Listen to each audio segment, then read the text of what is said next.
เสียงอึ่งห้องพี่น้องหลังจากที่ฝนตกแล้วห้องโคกๆเลย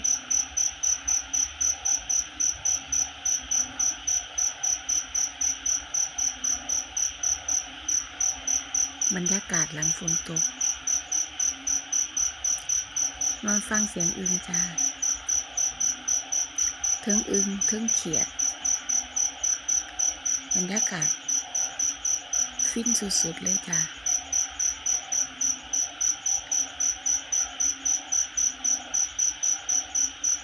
ฟังเสียงอึ่งเสียงเขียดพี่น้องหลังจากฝนตก